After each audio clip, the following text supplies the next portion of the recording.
The Litanies of Thoth is a companion book to the Book of Flesh and Feather, which I reviewed a good few months ago now. Actually, it might even be over a year ago that I reviewed this lovely book published by Theion Publishing by Frater Zemaemidjehuty, who has recreated a beautiful cult to Thoth or Jehuty.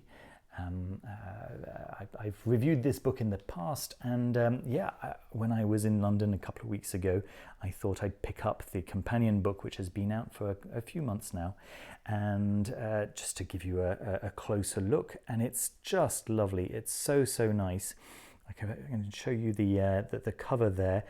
The contents are delightful, and I'll show you those in a few moments.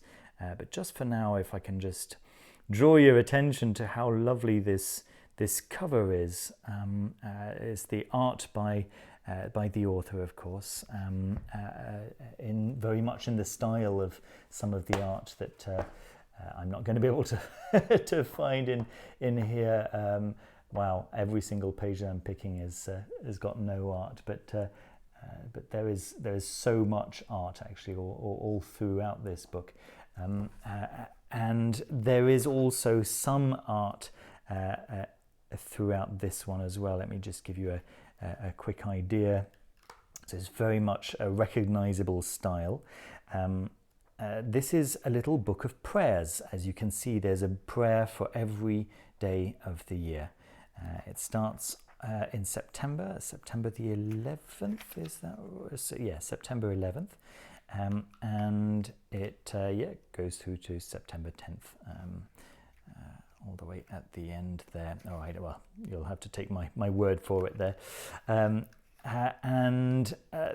Apart from these prayers, there are a few other really interesting aspects to this book, particularly this lovely introduction where Frater Zemaemidjehuty describes his ideas of the purpose of prayer. And I thought it was so nice. It's such a nice introduction, such an insightful little essay that he's given us here. I strongly agree with the things that he writes here. I think that this little essay might actually be worth the entry price on its own.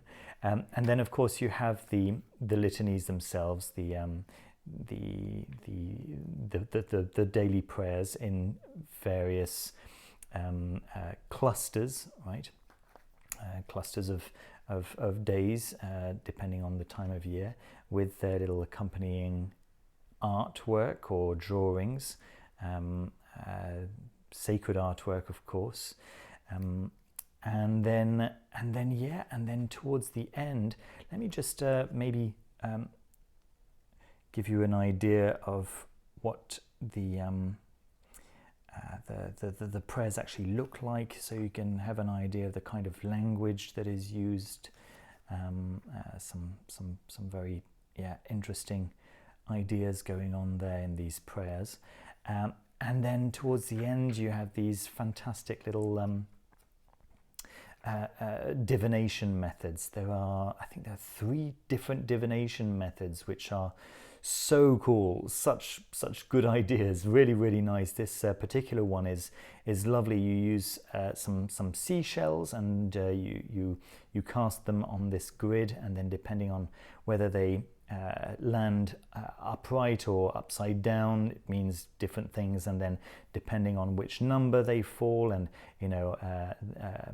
in relation to each other, and so on and so forth. So yeah, really nice ideas. There's one over, let me see, excuse me, there's one over here for am I going to find it?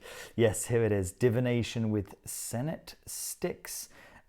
Really nice little method there, and then another one here for ink scrying. So yeah, great ideas for, so you might say as additions to what is already written in the Book of Flesh and Feather over here.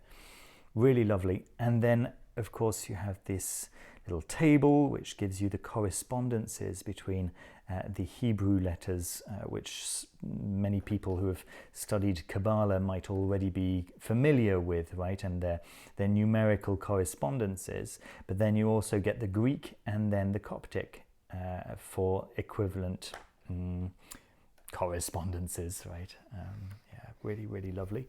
And then the Netjertist principles. I'm not sure if that's the correct pronunciation over there, but yeah, having a read of these, yeah, I was thinking about how they draw parallels with maybe some of the Hermetic principles from the Emerald Tablet and so on. Just really, really nice ideas again, and then and then again, you know, just so much attention to detail, so much additional given here, right? I thought I was just picking up a little book of prayers, but actually, yeah, some of you maybe who've seen some modern editions of various Bibles might have found something similar at the beginning or at the end of yeah, Bibles that have been published over the past 40 or 50 years. Excuse me. You have themes. So if you're particularly interested in the concept of guilt, or in the concept of doubt or courage or death or bitterness or whatever it might be, there are various pages that you can just turn to, and there will be a specific prayer to Jehuty on that particular topic. You might already know that Jehuty is the Egyptian god of information, of writing and reading and language and so on and so forth. So possibly an Egyptian equivalent to Hermes or Mercury. However, that is not necessarily the aspect of Jehuty that is that is covered by the Book of Flesh and Feather.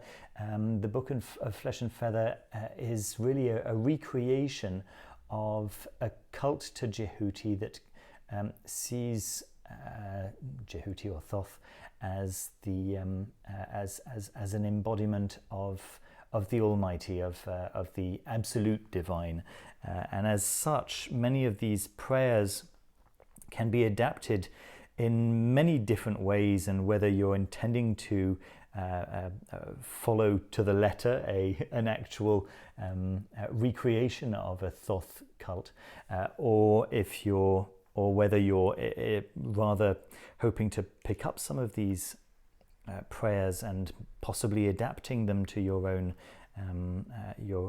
practice. I think that there's certainly scope to be able to do something like that here. So there we are. That's basically what I have to say on this lovely little book. Really, really a nice, compact, careful little book that's been created with clearly a lot of love, both in the content and also in the form. The paper is quite glossy. I usually like a little bit of texture to my paper, although given the choice between glossy and pulpy, I will certainly take glossy. And the paper is certainly very nice. It's very, very smooth, and it doesn't feel so thin that it's going to warp with any extensive handling or anything like that. And then the cover is really really tight, really well put together and carefully wrought. So there we are. There's a little golden bookmark that you can see there, to mark the day on which you ended up, if you're doing this as a daily devotion. Yeah, that's it. Thank you very much for watching. Don't forget to leave a thumbs up if you haven't done so already, and subscribe, and I'll see you very soon with another video. Take care of yourselves. Bye bye.